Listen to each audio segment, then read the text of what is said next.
exercises in.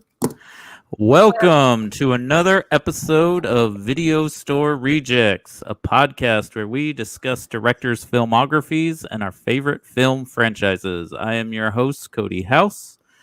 With me today are my co-host, content creator and social media manager, Chris Jacobs.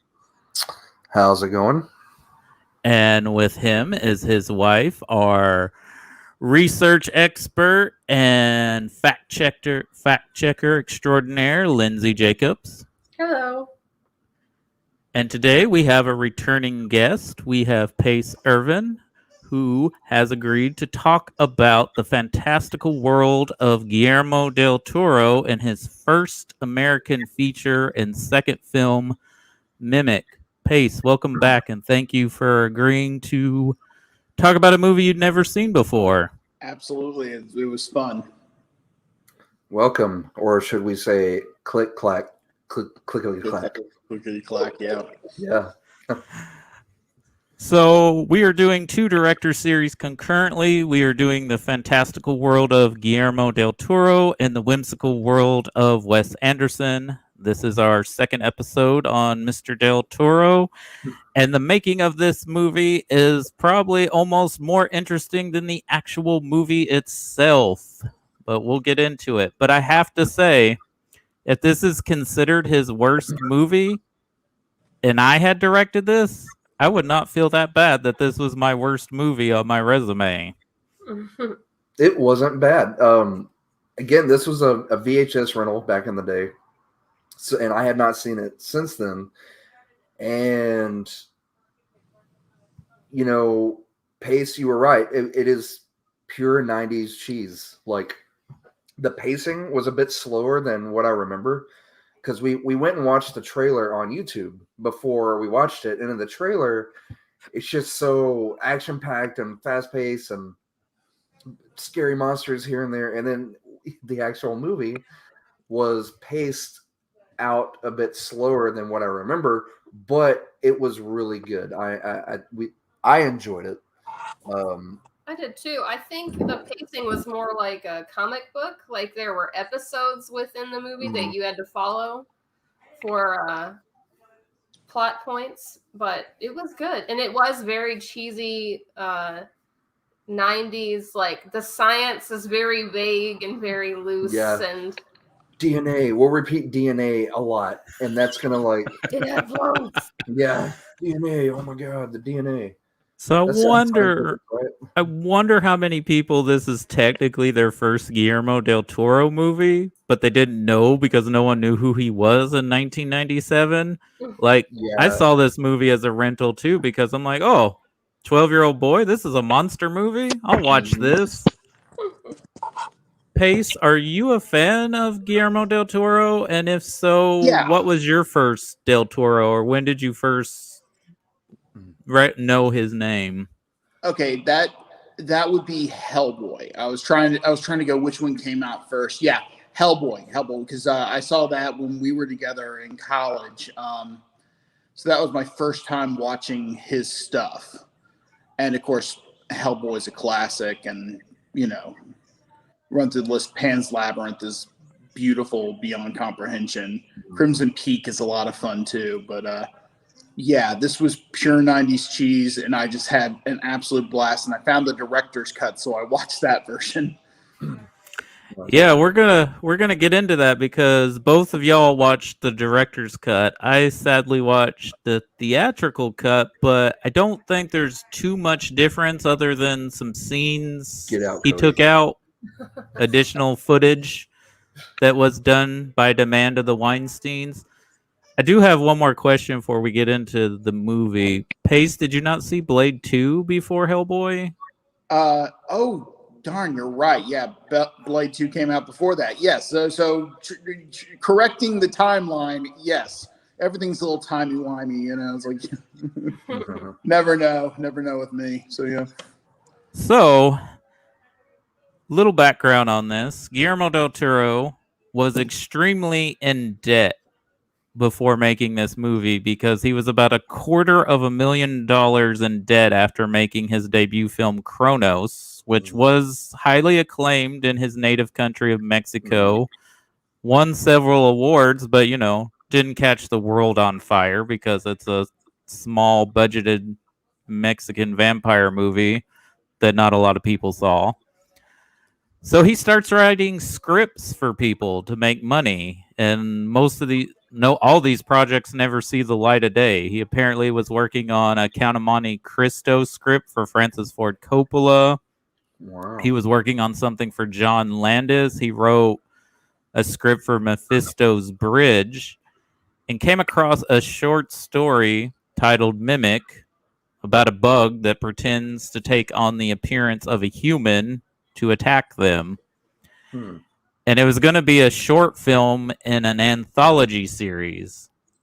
But when Bob Weinstein heard the concept, demanded that this be turned into a feature film. Apparently he loved the idea of this. So that's how... As a cockroach. that feeds on people. Sorry. Funny thing is, Guillermo originally wanted to do Beetles for this movie. Oh wow, that would have been like scarab beetles would have been cool, like giant scarab beetles or something. But the Weinsteins insisted on cockroaches. Wonder why that is. Yeah, he's the secret overlord of giant cockroaches. I mean, if you've ever had a cockroach problem anywhere, you know how kind of gross and scary it is. So, yeah, this movie's scary on that part because, it's like, oh, God, oh. But, it's no Joe's Apartment.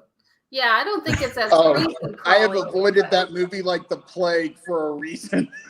Joe's Apartment's fun. It's fun. I'm just like, the funnest roaches ever get, that's for sure. The 20-year-old adolescent immature Chris says that movie's hilarious. It's a lot of fun 90s MTV movie. And then the grown-up, 38-year-old responsible adult Chris is like, man, that's such a bad movie. So Guillermo says this movie is the most stressful and terrible experience he has ever had in his life. His father was kidnapped a year later in Mexico for 72 days, and he says that experience was less traumatic on him than making this movie. Whoa. Was it because he worked for the Weinstein brothers? Exactly. They kept trying to micromanage every little thing he did. They're saying you need to move the camera more. This movie needs to be scary. They, in fact, brought in second unit directors to come in and make the movie more suspenseful. And one of those was Robert Rodriguez. And Bob Weinstein almost fired Guillermo del Toro because they didn't like his vision for the movie. And Mira Sorvino, the lead, had to step in and say, well, I'm not going to stay in the movie if we don't respect his vision. And she even called up then boyfriend Quentin Tarantino to intervene as well to keep Guillermo on the film. Oh my goodness. Wow, man. But I mean, partly she is cast because she had been in several Miramax movies at the time. Mm-hmm. She had recently won an Oscar for a Woody Allen movie she was in a few years before. Oh, she knows so many bad people. Yeah. It's also why she wasn't working for a while is because of Harvey Weinstein. Mm-hmm. Because she wouldn't accept his advances. How dare she?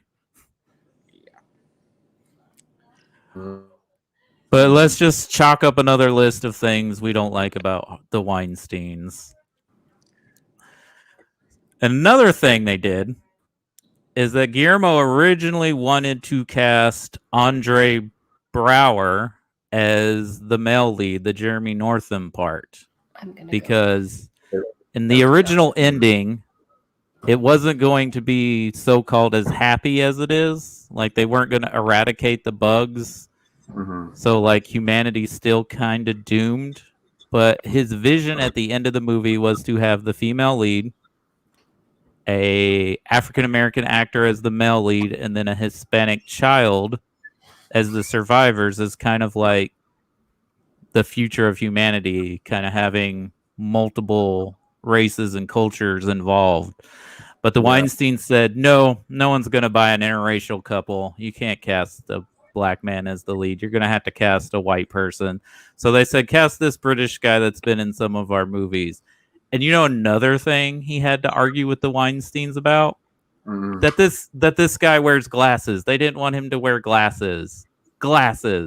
And he works for the CDC. How dare a scientist have glasses? Yeah. Oh man. Little were argued about to get this movie made. That's pretty rough, man. I can understand why he had I'm surprised he didn't suffer some form of like PTSD after that. Well, you know, he talks about like there's a 5-year gap between Kronos in this movie and then this movie and The Devil's Backbone because of like not only the hardships of trying to get a movie made and then the struggle he had to make this movie, but then also being a Hispanic director in the late 90s. It's not like they're knocking on his door to offer him multiple projects to direct. Yeah. But when the Weinsteins leave Miramax, they approach Guillermo del Toro because he didn't even get to watch the editing of this movie. So Miramax brought him in and said, would you like to do a director's cut? And so he took out all the second unit scenes that he thought were stupid, even though he was there to supervise to make sure they weren't like deviating too much from what he was trying to do. And he says that this, even though it was a horrible experience, what he learned is he always has control of the visual look of the movie. No matter if he loses something on a story or casting, he always has control of what the movie's going to look like. Right. And I can see that. And he said he's had complete control on every movie he's made since, and he does not use second unit directing on any of his movies. And that's kind of sad because, you know, Robert Rodriguez is great as well. You know, I'm a fan of his. So that had to have been awkward for him, you know. So I wonder if that affected anything between them or if they are like friends or acquaintances to this day, you know. Yeah, it is interesting because Guillermo did live in Austin for a little while. And of course, that's where Rodriguez is stationed. Right. But yeah, it had to be awkward because Rodriguez was probably brought in because he had done so many movies with Miramax as well. And, you know, it's got to be weird. Like, there's a similar instance with another foreign director making his first American film, John Woo. When he directed Hard Target, the studio demanded Sam Raimi be there to supervise. And Sam Raimi was like, I don't know why I'm here. The guy's capable of doing his job. He's doing a good job. I don't know why I'm here. Yeah. Yeah, there's a reason John Woo no longer works in the U.S. So, and I mean they do that to almost every foreign director who comes over to do a Hollywood movie. They try to manhandle them, so to speak, and not allow them to do their job. Right. And very few of them, and then thankfully Guillermo del Toro was able to create a career in Hollywood.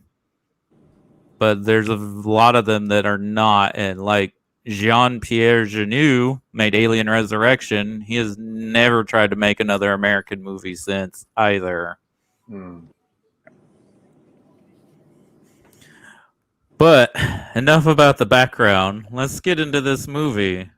What do we think makes this movie good, or at least holds it up? Because, like I said, if this was my worst thing on my resume, I would be pretty happy. Yeah. Practical effects all the way for me. I mean, oh yeah, it's definitely like, really.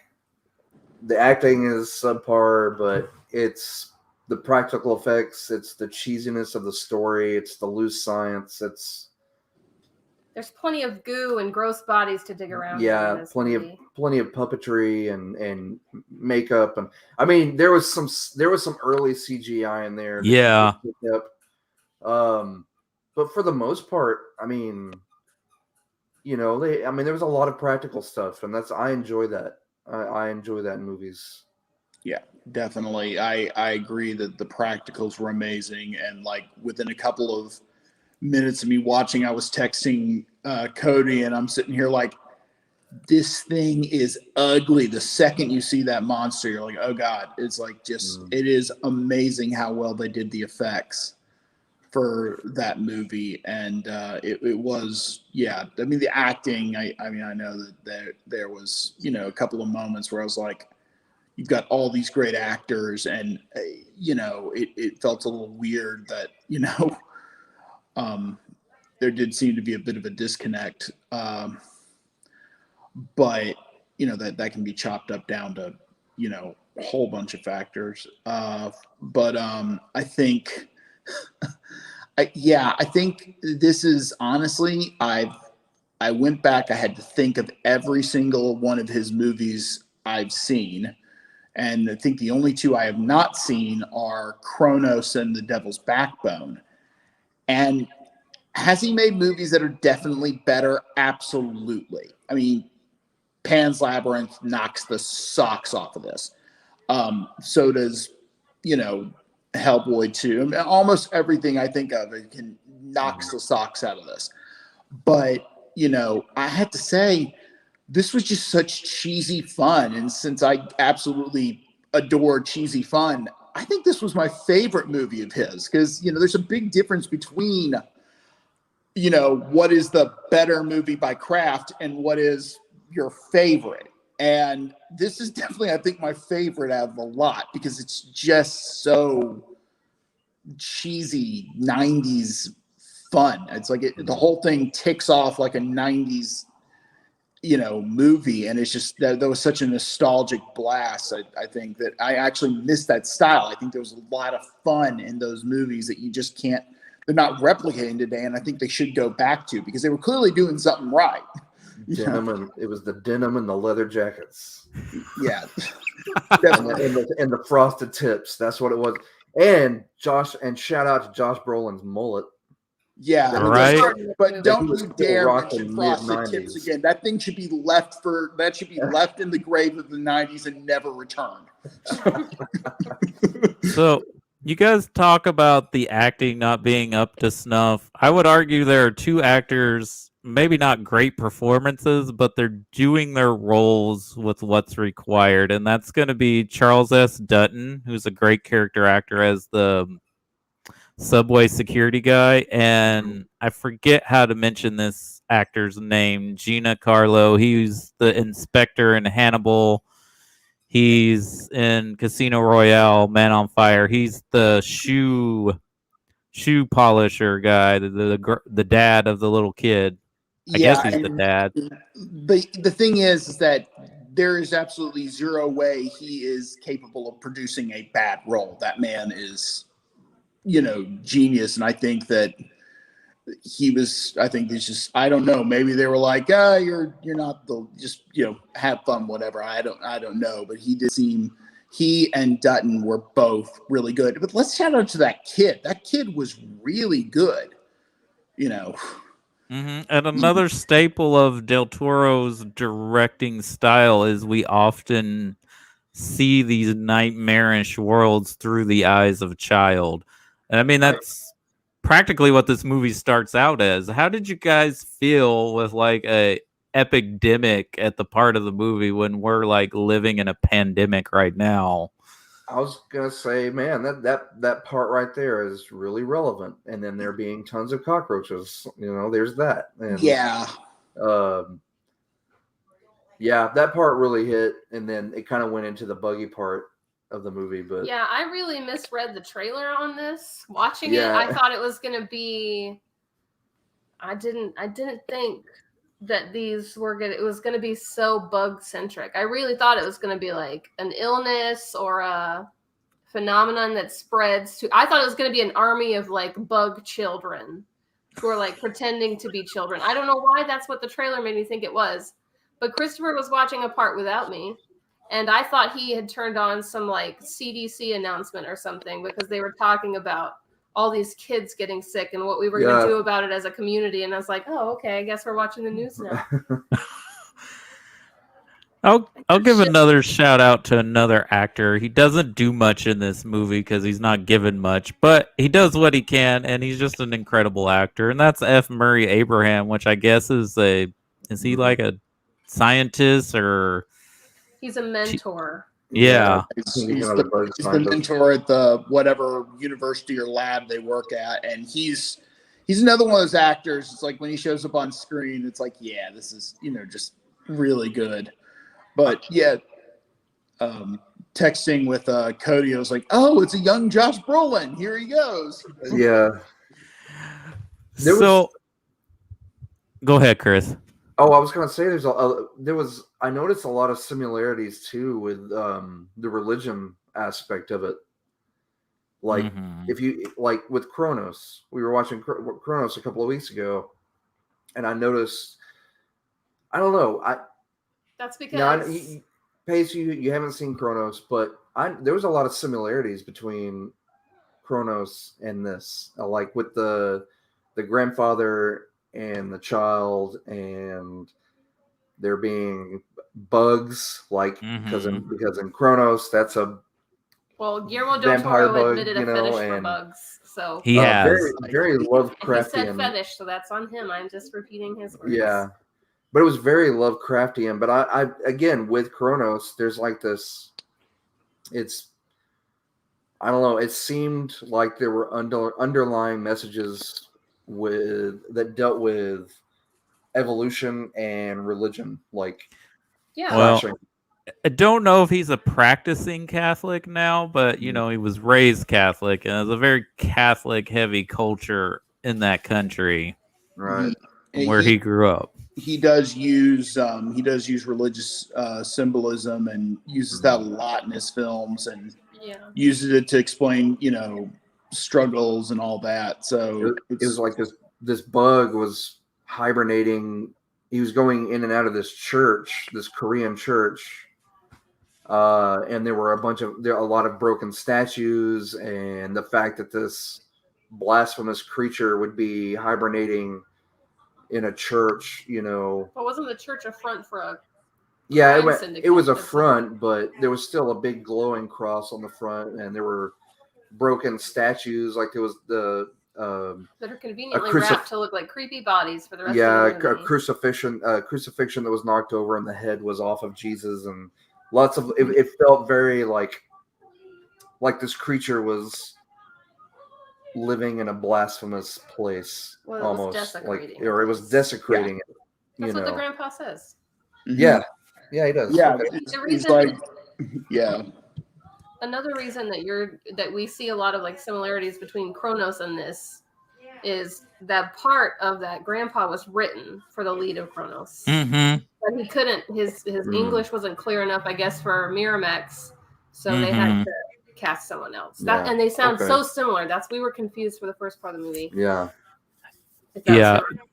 And Guillermo loved working with him. He's going to be in Devil's Backbone. I believe he's in Pan's Labyrinth as well. He said that's his only regret of not doing more Spanish language films is not getting to work with that actor.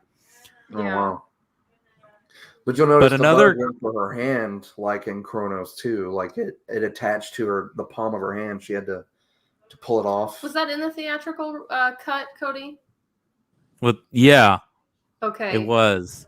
And the scenes about pregnancy, are they in the movie? There's only one scene. Yes, there's more of that theme in the director's cut of her being pregnant. I think there's one scene in the theatrical cut where she has the pregnancy test. Yes. And they're in the bathroom, and that's it. But I hear in the director's cut, it's a little more fleshed out and makes more sense of why Jeremy Northam's character tries to sacrifice himself instead of her, even though she's the expert on bugs because she has. Right. Yeah, that was something I absolutely loved, was that plot point. So yeah, the moral of the story is watch the director's cut anytime you're able to find it. Yeah, I'm probably gonna get the Blu-ray here in a little while just to have it. Just didn't want to spend the money right now to watch it, even though it's probably the better version to watch. Right. There's just more context. It's not necessarily that it's better. It was edited and cut together by the person who actually made the movie, whereas the first one was cut by a studio that was like, this isn't a scary movie. You're doing it wrong. So. No. And I think probably the CGI, the bad CGI elements are probably more noticeable in the theatrical cut. But when I see the director's cut, I might not. But like some of the scenes where the bug attacks people, you can tell that's some bad CGI in the theatrical cut. Oh yeah. Yeah, but then again, it was 90s. That was the cutting edge at the time. Yeah. You know, but that's, I think, also the reason that, you know, we know that he was so bent on using practicals, and he's kept that way ever since. So, you know, he loves practicals, which I always appreciate because, you know, if you like talking about a horror movie, Haxan from the 1930s, they used stop motion. And if you've never watched Haxan, the claymation, that stop motion still looks good today. So yeah, name drop for another great horror movie people should watch. So yeah. And I'll argue that troll market scene in Hellboy 2 is one of the best effects I've seen in a movie, and that's all puppetry. Yeah. But this movie also starts a collaboration with another favorite actor that Del Toro uses. Doug Jones is in this movie as the Long John bug man who looks like a guy but is a bug. Yeah. That's Doug Jones. Funny Shoes.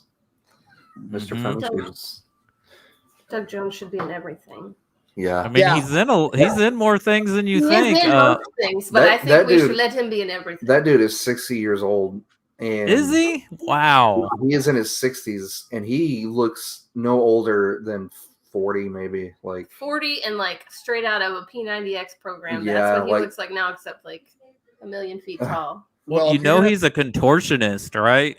Yeah, you gotta take good care of yourself to keep your joints working. So it's no wonder he looks pretty young. So yeah, when you have no body fat at all, when you have zero body fat, you know, to be able to tie yourself in knots, and you can balance on water, then yeah.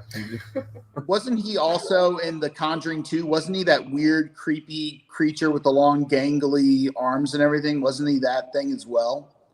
I'm not sure, but probably. Yeah. The two biggest things I didn't know he was in was he's Billy Bones in Hocus Pocus. And he's one of the clown goons in Batman Returns for the Penguin. He's one of the... Now that you mention that, I can picture him in clown makeup now. Like, you have to have the one freakishly tall friend if I you can have a zero. clown posse. Yeah, now that you mention that, and I never knew he was in that, but now that you mentioned that, my brain can automatically go to that scene. I mean, Pace knows how much I could just gush over Batman Returns. We could do a whole podcast just on how bonkers that movie is, and I love it. Why haven't we? That's a Christmas That's movie. my question for you: is why haven't we? Yeah, that's coming up in December. That's considered a Christmas movie in our house. So also, Tim Burton isn't on the docket yet, but he will be probably. It's just, as much as I look forward to that series, I'm also dreading it because of that second half career. Well, it's not too bad. You got to talk about all of it, good and bad. I liked Big Fish. Big Fish was really Big Fish is great. That's one of my favorites. Yeah. But interestingly, bring up Josh Brolin because this is a period where I think he's largely miscast because he's mostly in supporting roles and people aren't quite getting like where his zone is as an actor. Yeah, I was like, man, this is him just playing Brant grown up from the Goonies. Like, this is what Brant went to do after. Brant grew up to be a cop. Yeah, I was just expecting him to say, yeah, me and my kid brother Mikey used to run around in sewers and shit like this, you know. Also, I never do it again. The humor that I guess they tried to make him like the comic relief of the movie. How weird was that? That missed. Yeah. part of it is I'm sure people weren't quite sure like what his strong suits are, and another thing is I'm not going to say that Josh Brolin's not a handsome man, but he's not in the traditional sense handsome like his dad is. Yeah. He's got a much more rugged look. I don't know. I mean, I he consider grew him into pretty his handsome. handsome. He So, grew you into know. his handsomeness like in his older age. Yeah, he's one of those people that got hot like at 40.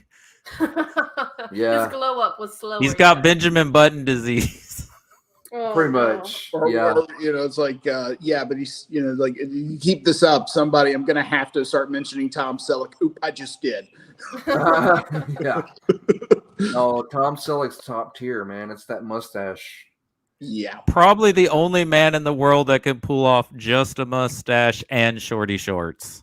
Yep. Exactly. Well, I mean, I believe it was you that posted the meme today on Video Store Rejects, where, you know, if you are not on that Facebook page, go join it.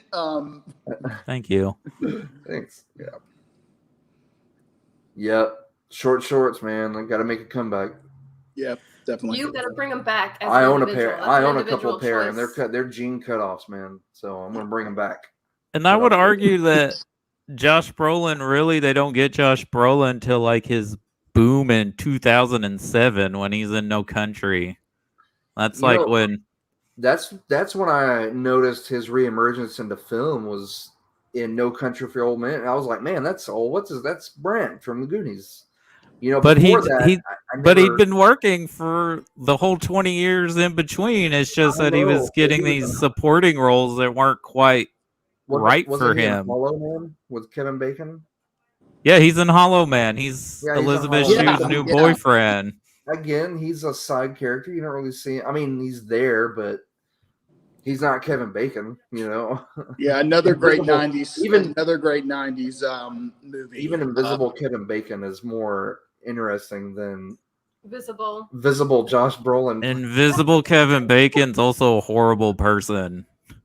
Oh no. Yeah, he's a douche in that movie. But in real life, Yeah, in real life, I think Kevin Bacon's a pretty good dude, from what I hear. Yeah. I was like, We're like, we "Whoa." hadn't heard about Kevin Bacon. What is the news?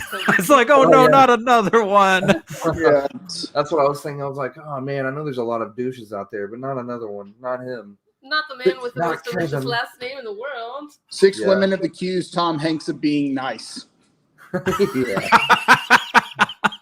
Tom Hanks is America's sweetheart. Okay. Yeah, if something, You if gotta it, pick that some man. sort of horrible light came out for him, I think the entire world would just collectively die. I think I got booted off of Facebook one of the many times that I've been in Facebook jail for calling out a QAnon conspiracy theorist Who hates Tom Hanks now? about Tom Hanks, you know, being on Epstein's flight list and the gloves. He like takes pictures of gloves, and they tied that in to it with him being a pedophile and some big sex ring. And if you have not heard, man, Well, I heard supposedly him and Hillary Clinton are involved in this basement weird yeah, the little stuff. pizza place, and they sacrifice and drink kids' blood. Oh, it's out there. But yeah, mention Tom Hanks on a movie, like on a regular movie page, and you'll have people pop up that's like, oh, that's why he went on to become and got his citizenship in Greece because they won't prosecute pedophiles or something like that. That's part of the conspiracy theory, and That seems kind of a mean stereotype about Greece. it just gets like wild. Yeah, but that seems like somebody who Rita- didn't listen to anything that happened in Greece after like what they learned in grade school. his wife. That's all they learned from Greek culture. His wife Rita. That's where her family is from. Is Greece. And That's why they produced My Big Fat Greek Wedding. Yeah. So I don't know. It I think gets pretty any evil wild. that was in Tom Hanks has been passed out of him and down to his crazy son. Chet. Yeah. Don't be a Chet. That's the Hanks that we'll hear about in the news, and everybody will be like, "Is Tom Hanks okay? Is he still alive?" Oh, it's just his son. They He actually was cut so him awesome. off financially. Him and his wife, the Hankses, have cut Chet off financially. Is what we heard. It's pretty funny. But anyway, Guillermo del Toro's movie Mimic. You guys. Yeah, back to Yes. Mimic. I'm Like, sorry, how we went on about a tangent. anyway? How about them Cowboys? Yeah. So, another thing about this them movie cockroaches? reminds me of that all movies do is I don't think the sewer systems in the world are this intricate and sub-leveled like that. And staged like a movie set Well- with all that lighting. Okay, not to like. I have watched documentaries on the New York sewer and subway system, and there were actually layers like that. Now that huge cavern that he was in when they're all like when he finds the nest, that's a little, that's a little overdone. But there are layers of Yeah, sewer they've- systems and subway tunnels and abandoned subway tunnels that they've blocked off or don't use anymore. Like, it's pretty crazy. Like, Is it total mole people down there in real life? Is that yeah, what and they they're have doing? entire like there are mole people. They have entire homeless city like encampments down there that. Okay. It's wild. Because I feel like movies portray sewers as like these intricate substructures, and there's like underground societies going on, and It's like clogged poo pipes. That's all you get. out Yeah, there. under New York, there are literally like, Yeah. encampments, and they're really intricate. Like That's terrifying. me and my late night documentaries because I can't sleep. You find out a lot of interesting stuff. Yeah. But the more you know. Meanwhile, in my documentary viewing, I just watched a lot of YouTube documentaries and have probably gone through more stuff on Napoleon in the past 3 months than I could imagine. But it's Nice. awesome. So yeah, Are you gonna Hey. you're gonna pick up where Stanley Kubrick left off? if you're willing to give me like $300 million, sure, I will do that. Just let me get a couple of films under my belt to prove my worth, and I'll be all over it. You hear that, YouTube? We just need $300 million, and we will finish that unfinished Napoleon project Stanley Not a lack of Kubrick spent motivation. half his life on. Yeah, just think Waterloo. Just think the vastness of Waterloo, like recreated for a Napoleon movie. If you've ever seen that, it's epic. So I do think it's interesting because we brought up religion and then also evolution, because they create these hybrid roaches to eradicate the disease that was striking the children in New York City. Mm-hmm. But then these cockroaches mutate into, well, I guess giant cockroaches. Like, they're almost human-like. They have lungs. They can appear as a human. And that's funny because that's one of the stereotypes of New York is like giant. There are giant rats and there are giant New York cockroaches. So it's funny that he would take and make a horror movie about giant New York cockroaches, like evolving into, humanoid monsters. I mean, there's I don't know how the movie goes into it, but if you've ever read the book Whiteley Schreiber's Wolfen, I noticed a lot of similarities between the bugs and the Wolfen in that novel. I don't know how much it is in the heck. I should probably watch that movie after this podcast. That'd be really fun.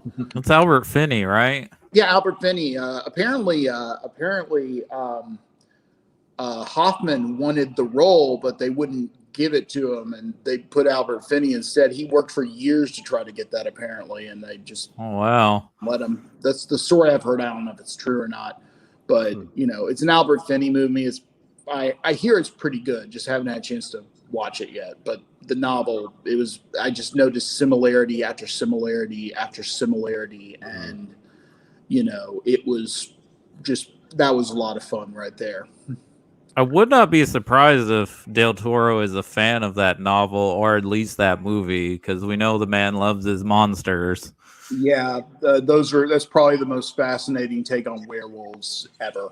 So yeah. Two tangents for a minute, and then we'll probably see what else we can talk about and maybe wrap up. Has anyone seen Werewolves Within yet? I hear that's supposed to be pretty good. Watch it so bad. I need, that's on my list of things I need to see as well. And then Yeah, I a haven't funny seen that yet. story involving Dustin Hoffman, but not really. I just got to share because you said Hoffman, and I assume that's the Hoffman you're talking about is Dustin. Is when they were trying to prep Conan the Barbarian, John Mullis is in, I think, maybe Dino De Laurentiis' office or a different producer. And they're like, who do you want to cast? He's like, I want to cast Arnold Schwarzenegger. They're like, you can't cast Arnold Schwarzenegger. He barely speaks English. We need someone who can actually act. He's like, fine. I have exactly the right actor. He's got gravitas. He's amazing. He has great range. He will kill this role. Well, who is it? Dustin Hoffman. Fine, you can cast Schwarzenegger. That's great. Yeah, go ahead and cast the Muscle Man. I like Hoffman. I mean, I like Dustin Hoffman, but he's tailored for certain roles. I mean, he was doing that to get his point across and be antagonistic as John Mullis is. Oh yeah. Into the Snake Temple, go now. So is there anything else we want to bring up about this movie or something we like about it? Pace, do you think this is your favorite just because it's cheesy fun? No, it's partly that, and it's partly the fact it's kind of fun to watching the director early on, seeing stuff. But I mean, honestly, I think that there was something about it. It wasn't just the 90s stuff. I'm having a hard time placing it, but there was just something about it that just clicked outside the 90s nostalgia, outside the, I think outside the fact that you could clearly see an evolution from his later work, but I don't know what it was. I think it was just overall, it was fun. A lot of that can be chopped up to those two things, but there was just something else intrinsically to its core that I loved. I think it probably was that mixture of all the different symbolisms and all of the, I thought that the bugs were perfectly presented. I thought they were just absolutely, well done, thought out, despite some of the, cheesy science stuff. But, I think there was just it was just very fascinating in that regard. But yeah, I had more fun watching this than I can think of on any of the other movies. And I loved, and I don't think I've ever seen a bad Del Toro movie. So that says something right there. I mean, of course, there's Pacific Rim too. Let's not just discuss like big giant robots always being fun. So yeah. Was he directly involved in Pacific Rim too? He directed the first one. So yeah. He directed the first one, had nothing to do with the second one at all. Yeah, the first one was great. The second one, not so great. Yeah. So when you watched it and I asked if you would guest on and talk about it, did you know the reputation that this movie had of it being? I had no clue. I figured it was a studio. I figured it was a because it seemed like something a little bit different. I thought maybe he had been just one of those. Because I understood that his first American movie. I guess it's not true, but it was a just director for hire job. But that's, and I was like, oh, I got to see this just to see what this is like. And, but it's just, I had no idea about that drama. And I love that he had, I am not sure how to word what I'm trying to word. So I'm just going to drop it. I'm too tongue tied and too hungry. I need food. Yeah. So I know he wasn't happy with the initial film, but it feels like mostly because he didn't have as much control of his movie, which I can understand that's frustrating for a director. But I feel like this movie is akin to Alien 3 in that despite the movie's issues and backstage drama, the director's vision is still clearly present in the film. Absolutely. It was just, it was infused with Del Toro. And I think it might just be that combination of everything. You have the infusion of Del Toro with this perfect cheesiness with, I think those fuse together. I think that's probably why. Well, you can still see hints. You can still see hints of Del Toro in The Hobbit.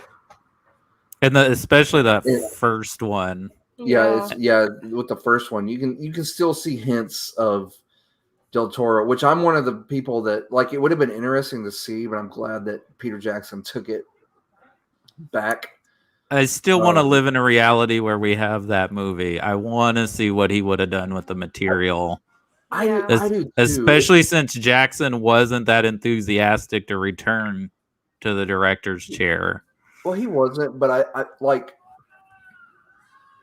I wanted the style to be reminiscent of Lord of the Rings. Like I wanted it to match and be in Jackson's vision of Lord of the Rings. Like I wanted it to connect, and it would have been as much as I love Del Toro and as much as I wanted to see it. I think it would have been more disconnected from that vision, and that was my only issue. It's not that I didn't want him to do it. I think a Jackson and Guillermo del Toro collaboration would have made those Hobbit movies just like much juicier and more my favorite to watch.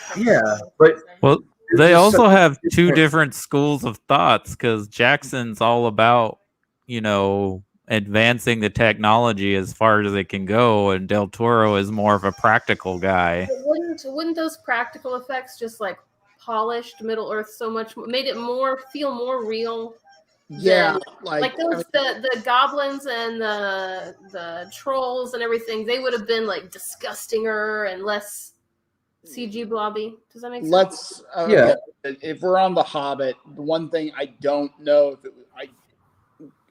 I don't know if it was in Del Toro's one, but I know they dropped it in the second. But that first one, they're using that heightened frame rate experiment, and it made the CGI 10 times worse. Because it's hard to mask it afterwards. You can't mask it. I was positive that's what did it. We watched it in IMAX, and it was fun to see visually. Like it was because we watched it in 3D, and it was that high frame rate, and it was as nice looking as it was. You're right. It made the CG stand out more because it's harder to mask it with that high frame rate. But you can't blur those edges together a little better. I'll defend the Hobbit movies. Like they're not perfect, but I'm all about seeing more Middle Earth. Like, oh yeah.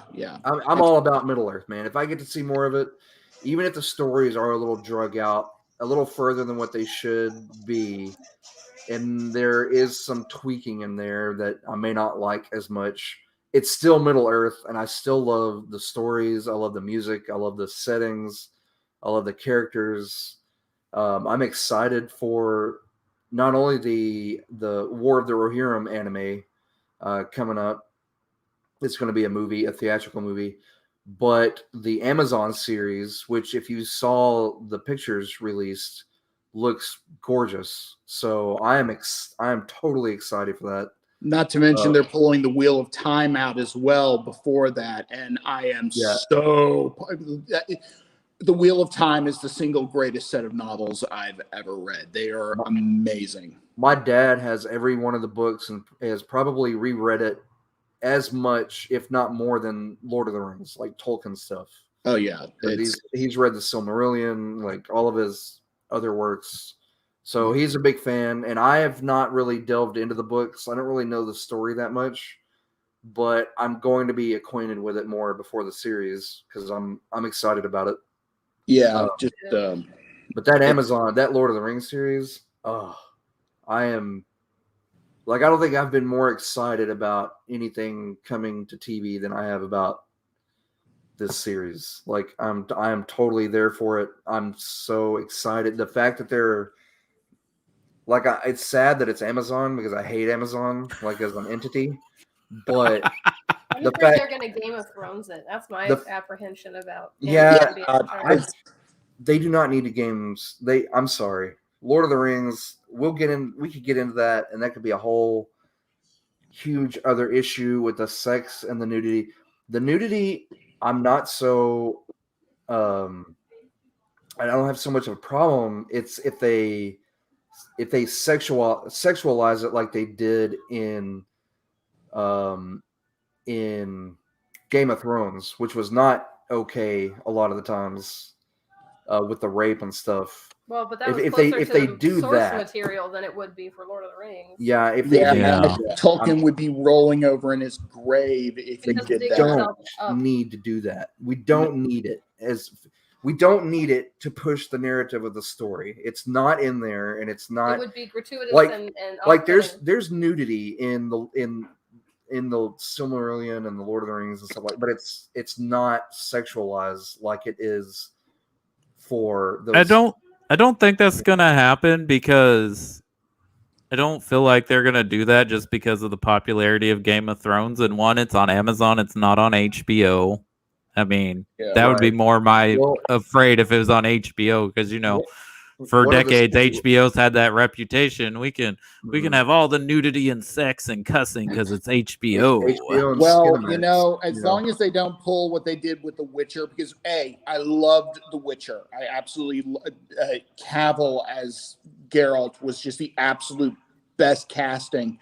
But I've read all the books, and it was very, it follows a lot of that. But they added so much sex and nudity into it that was never in the books. I'm like, why? So they're just capitalizing off that Game of Thrones popularity. Yeah, I know. I was so aggravated. I'm like, if you do this to Wheel of Time, if you do this to Lord of the Rings, I'm gonna be ticked. Well, one of the reasons why I'm really excited about the Amazon series is because one of the stipulations in the contract was it had to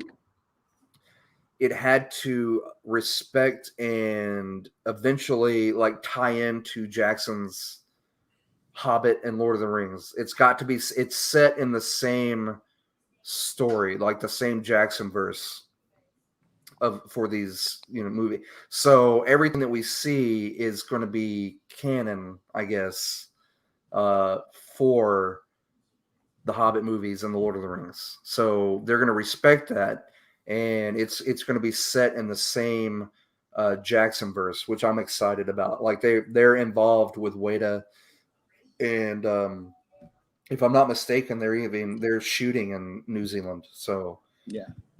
So Well, yeah, Middle Earth yay. and New Zealand at this point. If you shot anywhere else, it just wouldn't work. Yeah. All right. And they were going to do that, New and I Zealand remember is that. Middle Earth. I remember that being a huge deal. Like people online, like how in the hell are you going to go?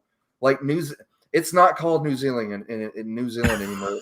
They might as well just change it to Middle Earth. That's where Middle Earth is situated on the globe. I think they'd be okay with that because they probably appreciate the business they get for that. But Right. Them is two probably- things.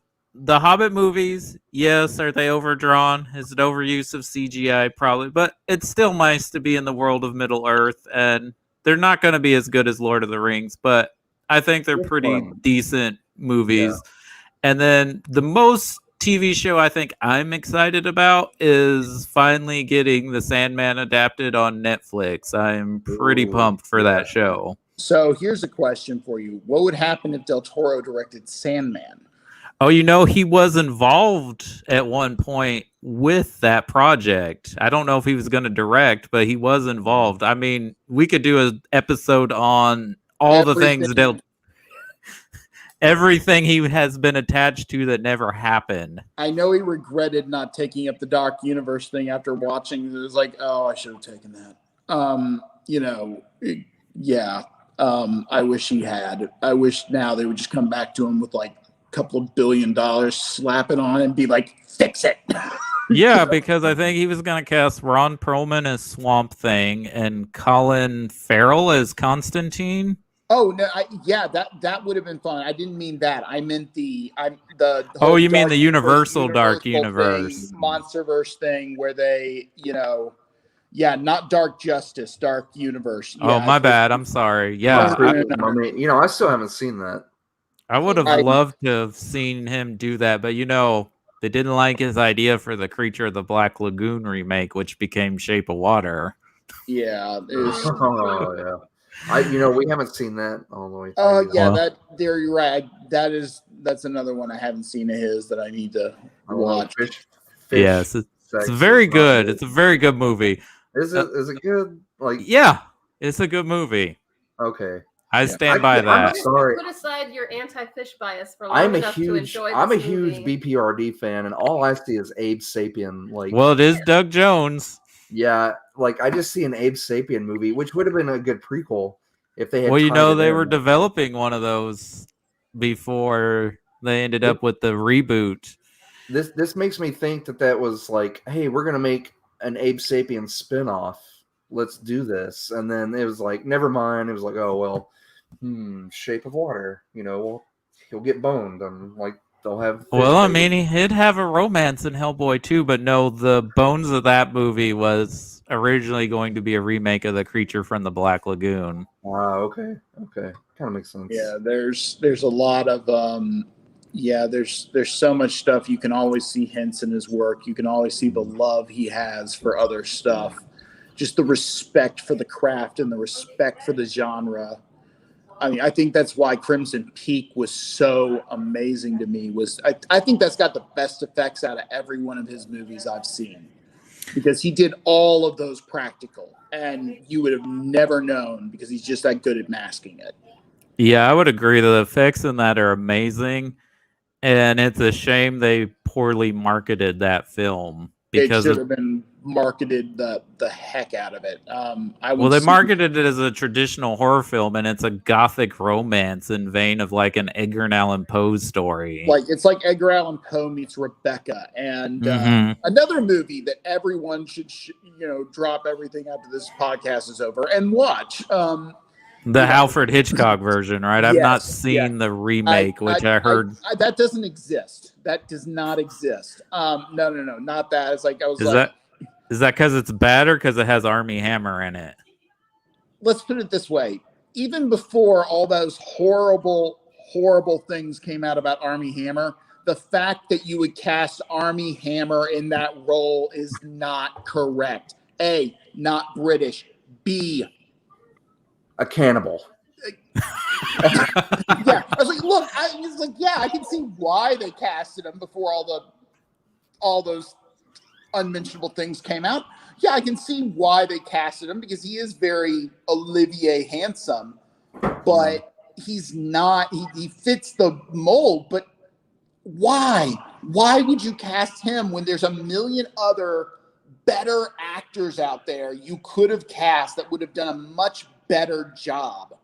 I think the fact that they even remade Rebecca, to me, is like, why? It's perfect as it is. So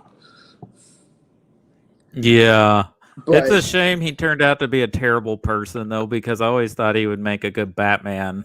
Yeah, I'm just so thankful. The cannibal. As much as I am so glad that never occurred, because he would not have stained George Miller's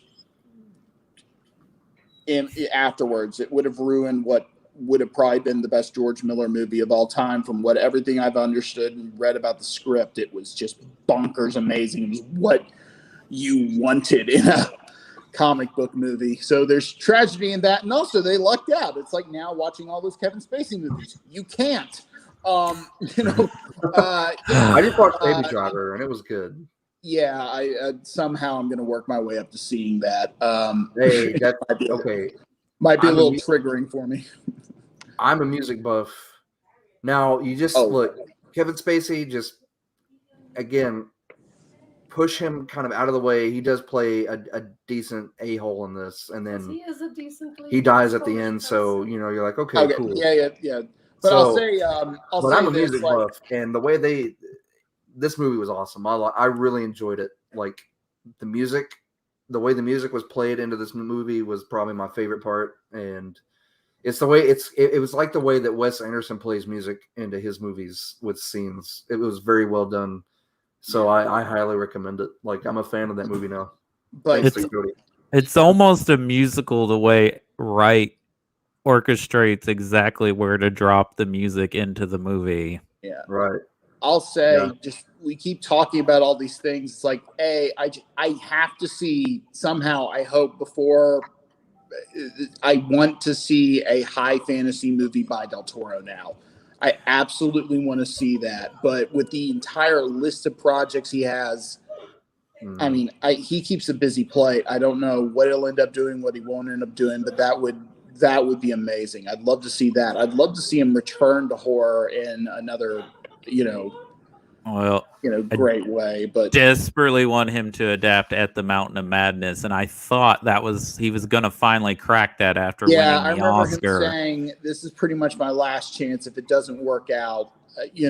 For all the absolute horror of Lovecraft is like, and the majority of his stories should just, oh God, it almost pains me to say that I like any of his work, but he did pull off some amazing stuff, and Mountain of Madness is one of them. I mean, we have to keep saying this for eons and eons. Terrible people sometimes are often incredibly talented, and H.P. Lovecraft, horrible person, but very integral to the horror genre. Yeah, without him, the horror genre just wouldn't exist the way it does. And I mean, I know that Del Toro is a huge influence on Del Toro. It's a huge influence on King. It's a huge influence on everyone. Junji Ito is clearly obsessed with, I'm pretty sure he also might be interested, but Japanese horror also has a whole, even in the 1800s, they were pulling out horror novels that were insanely awesome. I mean, yeah. But to watch In the Mountain of Madness would just be perfection by Del Toro. I couldn't think of a better director to direct that, because that book is incredible and absolutely worth reading. So yeah. So are you looking forward to his next two movies that are coming out? Supposedly one the end of this year and one on Netflix next year? Yeah, I didn't even know they were coming out, but obviously, yes, I'm interested in anything Del Toro does. He's remaking Nightmare Alley, which is a noir. Oh, yeah, you're right. Oh, I can't believe I forgot that. I'm so excited for that as soon as that casting occurred. Yeah, like absolutely. It's a noir thriller that takes place at carnival. Well, you know me, anything with noir, I'm automatically into. It's my favorite genre. So, and then, of course, I'm looking forward to his version of Pinocchio over Zemeckis' version. That should be really interesting. So, yeah. No shade to Zemeckis. I'm just not a fan of his mocap stuff. Yeah. But before we get to ratings, Lindsay, do you have any other takeaways from Mimic?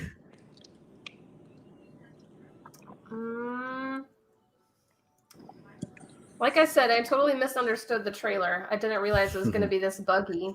The effects are great in that they totally turned me off my breakfast. It was a mistake to try to watch this movie and eat at the same time. I can see now, learning what I did, about how the studio tried to like strong arm Guillermo del Toro into like making a more popular formulaic horror movie than he would have normally made. I can see the pieces that are his story, and then I can see the pieces that they were just like, this is going to be scary. You're not doing it scary enough. Absolutely.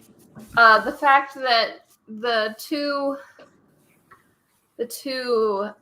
white leads are the only people to survive besides that little boy seems very Hollywood decision-making-esque to me. And so gross. They're like hugging each other, and they're covered in grime and bug guts, and they're just like, I love you. It's like, everybody go decontaminate, please. It's so gross. I think the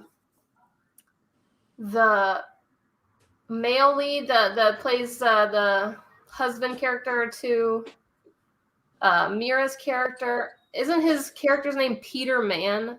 Yes. Is that not the blandest, most like white bread name for Peter a lead? White? Yeah, they could have called him White Man with two N's at the end, and we would have been like, yeah, that makes sense. I mean, that was his White name Man. initially in the script when they wanted to cast Andre Braugher. So it's kind of funny that he has a very bland name and ends up being played by a white man. And like a really boring, rude one. Like, he'd just mean all the time, can you quit singing? Can you just quit? Can you just listen to me? He's very white man frustrated about everybody around him. Yeah. I love the little boy Chewie. I love his character. I thought for the longest part of the movie, I was waiting for him to be like a bug. I misunderstood the trailer. I was waiting for something bad to come from him, or maybe he was like controlling the bugs with those spoons, which is funny to me because our middle kid just decided he was going to teach himself to play spoons. So I don't have any spoons in my house that we can eat with, but that clicking noise is very familiar around our house. He's great. Props to them murdering the two little kids too. I mean, Right? That was so gnarly. I couldn't believe they did that. I was like, wow. Yeah. That's kind of one of my personal rules about watching, like picking movies I want to watch for entertainment is I don't want to watch it if anything bad happens to children or animals. But that's kind of hard to avoid with this movie. That's definitely the biggest theme. But it wasn't scary. Like I got more of a cheesy 50s monster movie vibe from this. But still, that's gnarly to do even this day and age. It's like one of those golden rules: you don't murder children in a movie. Not on camera and graphically. No. Right. Yeah, it's like that's the plot point that starts the thing, and you never see it occur. You know, it's like like that's And I'm sure Guillermo was laughing hysterically while filming that. Yeah. Not that he's a horrible person. He's just like, I can't believe we're getting to do this. We're going to do it. We're going to kill these kids, you guys. It's going to be so fun. Because we're going to murder kids. He's one of the directors they tried to get for a Harry Potter movie. And he's like, I'm not going to direct unless I can kill Harry Potter off. I think that tells you everything he knows about. Oh, talking about another horrible person. Yeah, let's not bring. Oh, God. Don't ever look at it. It's impossible not to talk about horrible people. These movies are made by so many people that a good portion of them are going to be horrible. Yeah. But like you brought up in a previous episode, Lindsay, there's also countless people that work on these things that aren't horrible people. And like their work best to make a good movie. Yeah. Yeah. They're all working their tails off, and they're all, that guy keeps the porta potties running is everyone's hero. Craft table person. I'll always craft table. All of them. I'll always love the Harry Potter movies. I just kind of shut her, she who shall not be named, kind of out of the way. I don't. Voldaturf, Christopher. I just quoted The Dark Knight this morning, and now when we mention her, that quote rings ever so true now. It's the she who shall not be named, and we will not bring her up. But those movies still hold magic, man. Those movies are still so great to me.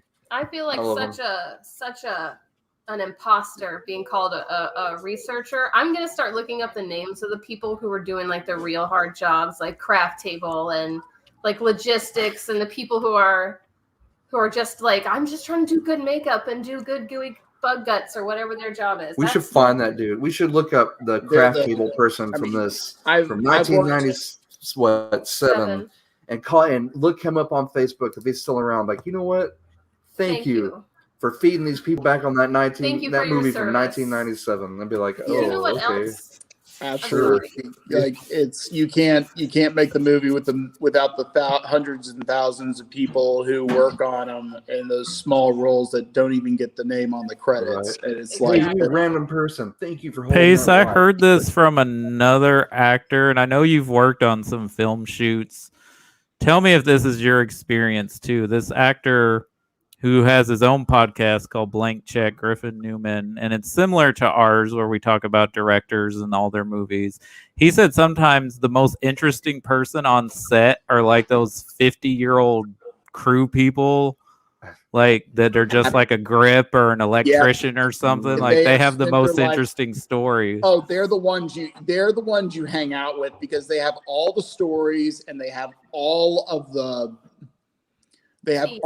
advice. It's like you will learn more from them than anyone else. They're the ones you want to hang out with because, they're just they're the ones who can tell the best stories after the shoot, and they have such experience and the dedication to the craft. It's someone you can always look up to, and yeah, they're the best.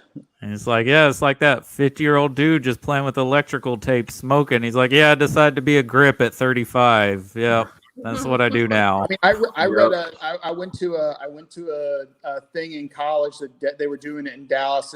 I was home for the summer. I was home from film school, and I went to this thing, and this dude, he did sound, and which is what I trained in, and what he ended up doing, he says, like, he got into it because at the time he was homeless and he just needed a job, and he saw an advert and it said, free food, just said some of the stuff that's in it. He went, so all I have to do is hold a boom mic over my head and you feed me 3 times a day. Yeah. Done. And that's how he got his work, and that's how he got started. He fell in love with it, and it's like, yeah, he makes a full living out of it. That is so cool. So, Lindsay, you mentioned not a smart choice to eat while watching this movie. Did you squirm when they were rubbing the bug guts all over themselves? Why did they keep doing that? Once was enough, and they were just like, no, it's like sunscreen. We got to reapply it every few minutes in this movie until some of us make it. This movie kind of reminded me in that respect, like the goo and the monster, but way more kind of an underground plot is the Godzilla movie that came out in the 90s. Oh, Lord, yeah. I know it. The I know that Broderick movie. Godzilla. I got to see that movie in theaters, and it felt pretty cool at the time. But I don't know why that movie popped up in my head watching this movie, because they're definitely way different, tone and way bigger impact on the citizens of the city. But that definitely comes to mind. A lot of those. I'm sorry, Christopher, but a lot of the bug goo looks like it's been made of mayonnaise and petroleum jelly, and you could hear it and you could feel it on your skin when they're just and they're rubbing it into that guy's wound, and he's like, I'm sure this isn't sanitary, but then he's like, or I could die at the hands of a bug monster, I guess. Yeah. All that fake blood is just Nesquik cocoa powder and red food dye. So I mean, it's just As long as I would imagine that would smell a lot better than mayonnaise. Oh. Actually, yeah, you can actually eat the stuff afterwards. Why would you? It's just gross. But no, you can totally. It's edible. It's just Nesquik and red food dye. I mean, that's it. Just sugar high between the sugar high. taste. Yeah, it's but no, that was the other thing that reminded me when they're dissecting the bugs. I'm like Starship Troopers all over again. Yeah, Starship Troopers, X-Files came into my mind. Yeah, there's so many that this movie is just so fun, and we're gonna shake our hands and wiggle the goo. And I was bothered by her bad bug science. Why did she have kitchen tongs, the cheap bad ones? Yeah. And nobody who's trying to pin specimens just pins it and lets it die. You're supposed to kill them Because Lindsay, DNA. But she just was it doesn't matter. DNA. Her bug science was way off and way vague, and I didn't like that part. DNA. All you gotta do is repeat DNA. And it all makes sense. It's it's just DNA in it. Yeah, it's I'm sure. But why? So, despite this movie being a commercial failure at the box office, because America decided in the weekend it came out, they'd rather see Harrison Ford as the president in Air Force One fighting Gary Oldman. Another That's great not a bad classic. Be nostalgic though when that was a pitch for a studio movie, and they're like, "Great, Yes. we'll just You're gonna cast have movie bad stars in a CGI. movie." Well, But- Harrison Ford at the CGI in the time, movie. he was guaranteed to When bring in a when box Air office. Force But my One- question is, why would you release this the same weekend as Air Force One? Nothing was going to beat Air Force One at the box office that weekend. Why did you do that? Blame it on the Weinsteins. Yeah, it's Everything their can go fault. back They to probably blaming on did the it to Weinstein. her. I'm gonna blame them for everything that's wrong with this movie. Yeah, no doubt. You were talking, Lindsay, you can see where his movie is, you can see where that, and that's why, it just, you can see you can see just that stuff all over the place. And It just seems like releasing it on the same weekend would be their idea of getting back at Guillermo del Toro for not making the movie the way they wanted to. They'd be like, yeah, good luck, a Harrison Ford movie and your movie. Let's see who makes the most money. Yeah. But despite that, this movie did extremely well on video and DVD rentals that they made 2 direct-to-video sequels. yeah, it's, Hey, well, I mean, remember seeing a lot of ads for this. This was marketed a lot. Like I remember seeing trailers for this a lot on VHS and TV ads and stuff like that. But it was always like a horror movie, like straight up monster horror movie, and yeah, totally misleading in the trailers, I think. But Is there anything else we should bring up or anybody wants to bring up before we get to a rating of this? I thought that all the pregnancy scenes were going to mean that she was going to have a bug baby. I yeah, kept waiting for a bug baby at the end to be like, Mimic 2 coming soon. Like, yeah, I thought when she got bit in the palm by that one, and that weird magic pregnancy test, that's not how they work at all. yeah, and the dude kept holding and like tapping it on his head. On his face! Yeah, He was touching it with his face. yeah. Just grabbing it, reaching down there, and I was like, dude. Well, I mean, they put bug guts on them, so I guess for- the little urine's here's my not going to question. help For a you hurt CDC either. guy, it's like, The CDC guy of all people. God. yeah, it's like CDC Yeah. guy. It's like sitting here like, yeah, it's like we have a case of yellow fever, quarantine everything. None of them are in hazmat suits. Right. None of them are wearing a mask. At least you would wear your mask and gloves. None of them are doing that. It's just like, Josh Brolin is wearing gloves and eating. Yeah, Yep. it's like I just, oh Lord, it's like I don't know what was going on, but I'm like, 90s movie. you know why they can get away with that? DNA. DNA, yeah, just Enough Yeah. names for bugs, and it's covered. Yep. It covers all Yep. the Watching that part, it does remind me. I'm like, they're not wearing masks. What are they doing? They're supposed to be experts on diseases. You're bad at this. Look, You guys need a even new job. pre-COVID, that was understood. You wore a mask. It's a basic thing. I wouldn't be surprised if the wine scenes were like, you can't see their face. They can't wear a mask. Like, yeah. All right. What What were you gonna say? I won't even get off into it. I was going to say they need to take lessons from had Dustin Hoffman and another movie about the Ebola outbreak. Oh, Yeah. virus Mhm. or outbreak? Yeah. It's called Outbreak. outbreak. Yeah. I just said it, outbreak. Yeah. Yeah. Yeah. They need to take some lessons from that movie. That was pretty good. Or just like read a Yeah. pamphlet on But you could hand see washing their it. faces in that. They had a clear thing, so you could see it Yeah, clearly yeah. through it. But You they know, had it's those like- hazmat suits on. Yeah, I think there's though if you're gonna watch a movie about a virus, That's a nothing scary will movie to go move back and around watch with the today. strain. The Andromeda strain. Nothing will ever for virus movies. Nothing Yeah. will ever beat it. It's That's a- perfection. That's a scary movie. Yeah. John, Contagion's watch that. pretty Do we wanna watch pretty that? Are we gonna be accurate, so but sad after we watch that? Soderbergh said he did What's that? not expect how many large amount of the population would be like Jude Law's character though in the movie. It was kind of like, yeah, for the pandemic, he's like, I thought it'd be like only like 20% of the population or something. Man. So he said that's the only thing we got wrong in that movie. Yeah. Well, that was based off the SARS outbreak, which, of course, this is a SARS variant virus. So, this is just that SARS outbreak was just the precursor to this one. So, it's a SARS family virus. So, yeah. And it also has one of the brutalest cut scenes. So there's a scene where, and I'm going to spoil Contagion for you guys briefly. I think we watched it. There's a scene where Kate Winslet, who's an expert, gets sick and she's trying to console another patient with a blanket. Then we cut to them zipping up her body in a body bag. It's like, dang. Yikes. Wow. Yeah. Plus, it's just sad to see Kate A Winslet new dead. saw. that does make me sad to think about. I don't think Yeah. we can rewatch Contagion if we haven't already. So Speaking of just like that scene, you know those pictures going around from Jacksonville, Florida?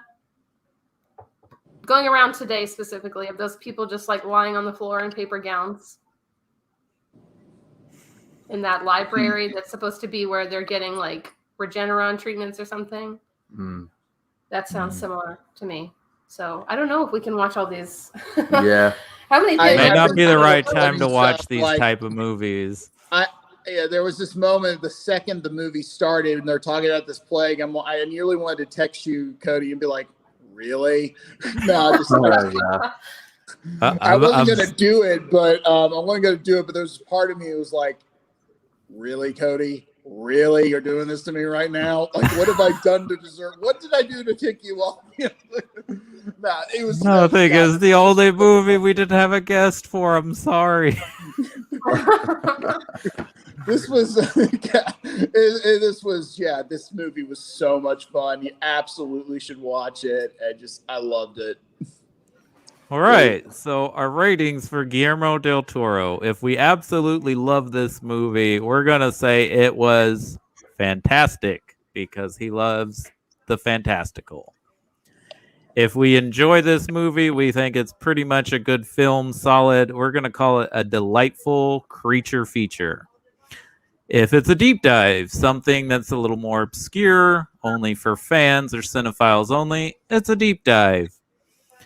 If we think it's kind of meandering, mediocre, doesn't quite hit the mark, we're going to say that he loved the monsters a little too much. And then if it's bad, we're just going to say that it's Cthulhu wrecked it. Cthulhu wrecks all because he's such a Lovecraft fan. What you think, Base?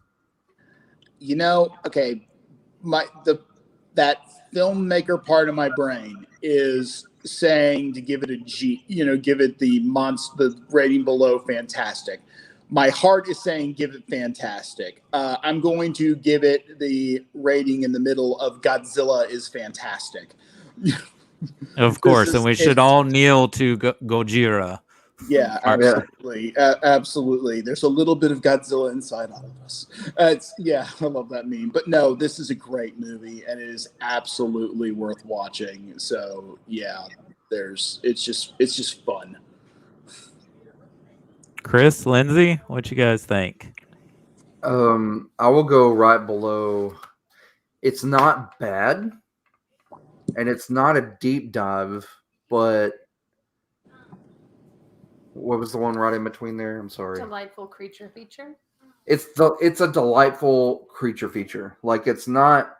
I don't think it's one of his better movies, but it wasn't horrible. Like it's if you like creature feature cheese and 90s movies, you'll love this.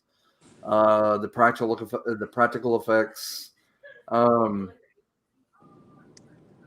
I'll go delightful creature feature. It's fun. Like, I'm always gonna go to Hellboy or probably one of the others, but I'd go back and revisit this at some point.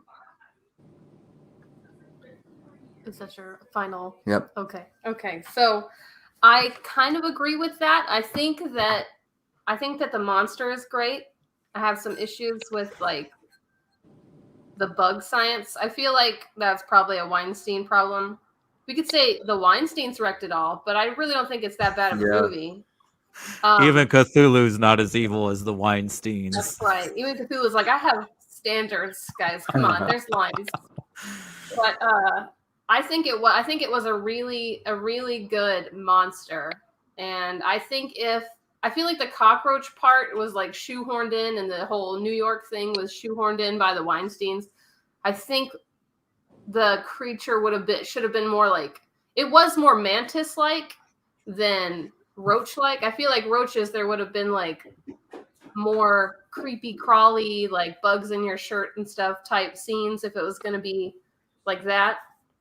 So yeah, it's a delightful creature feature, and I'm sure if he'd had more creative reign, it would have been even better. It probably would have been fantastic. Mm-hmm.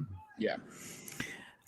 I think it is a delightful creature feature. I'm gonna give it a deep dive because most people would not know this is a Guillermo del Toro movie unless they look him up on IMDb or Wikipedia. Like, it's not going to be the first thing that pops up when you Google search him. I think it's a miracle that this movie works as well as it does, hearing all the production problems that went into making. And I think it's amazing that his vision does come through, even though it's, at the end of the day, even with the director's cut, not what he wanted to make, but he did what he could with what was given and his demands on casting and everything. So, you know what, Guillermo? I don't know your thoughts on this movie. I think they're a little more positive than David Fincher's thoughts on Alien 3. But if this is your worst movie, you're doing a pretty good job at your job. That's going to be it for today. I hope everyone's having a great weekend. We will be back in September with a new guest, Brandon Reif, to talk about Guillermo del Toro's rediscovery of his soul, as he puts it, for his film The Devil's Backbone. But before we go, is there anything you want to plug or where people could find you, Pace, on social media? If you want to mention that, you don't have to. No pressure. Yeah, I got nothing at the moment, so yeah. That's just I'm finishing up my second degree, so yeah. Right. Well, thank you for returning. And amazingly, this episode is an hour shorter than our Aliens episode. Yeah, that was fun. That was a fun episode. Yeah, I can't wait for that to drop. Well, there's only so much about a giant cockroach Mantis. you can, mantis that you can talk about. So, Well, I thought, we're barely going to make the 45-minute mark, and we went on another 30 minutes. So we did it. Yeah, we did it. we made it. Yay. Chris, Lindsay, anything you guys want to mention or plug? Nope. Just check out the page. Video Store Rejects. YouTube. I don't think there's anything on Instagram, Twitter, Facebook. So yeah, check us out. We're going to try to put up more content on with everybody's schedule. It's hectic, but for the people who have been listening, thanks, and we appreciate it. Yes, thank you. One listener who kind of checked in and then decided to check out. We appreciate you. We It's appreciate Saturday, yeah. this. We appreciate the support and love and the growingness of the Facebook page. And yes, this will be probably on my personal Twitter. For some reason, when I try to share on Twitter, it won't let me go to the Twitter page. So that's going to be at FilmNerd85, but this will be up on the Facebook page. Thank you again, Pace, for coming on and agreeing to watch this movie and talking about it. I'm always thrilled to be on. So yeah, and it was a fun movie. I mean, you never pick a bad movie, so yeah, it's always just depends on the director we're covering. We might get to somebody with a bad movie. Yeah. But until then, everybody enjoy your weekend wherever you are. And please, please, please, if you decide to leave your home, please wear a mask. Do not be like the CDC people of Mimic. Yeah. Oh, yeah. Or the people of Walmart in Nacogdoches. Oh my gosh. Yeah. We had to go in there yesterday, and I mean, there were masked people, but not as many as you'd hope. You know what's scary, Chris, is that last weekend we went to Kroger to see like what was on sale and then do our main shopping at the little grocery Walmart. There were more people wearing masks at Walmart than there were at Kroger. Yes. Oh, That's unfortunate. I think at this point, it's just where you're going to see more masterminds Yeah. crapshoot. I mean, It's true. It's a crapshoot. And you don't know, like, now if who's not wearing one's vaccinated or not vaccinated, because some people are like, well, I'm vaccinated. I don't need to wear one anymore. No, But let's that's not the get on biggest- that tangent. Yeah. That's going to be it for today, people. I hope you enjoy. And if you haven't seen Mimic, give it a try. It's not actually bad. It's pretty decent. Like I said, if this was your worst movie, you're doing pretty good. Yeah, this is a great movie. Right. If you want to go back to Alanis Morissette, Denim, and leather jackets, then go right ahead. Rolling mullets. It'll give you I a nice, think I stay in that phrase. I may be forever trapped in the 90s, at least That's okay. musical wise, anyway. Yeah, Seriously, pretty much. Yeah, it's stay like in the I reject modern. Reject modern reality. I'm going back to the 90s and 80s and just running with it. Yeah. pretty much. Yeah, that's my Right. head. That's out of my head. I'm going to call it a show. Goodbye, folks. Later. Alrighty. Out.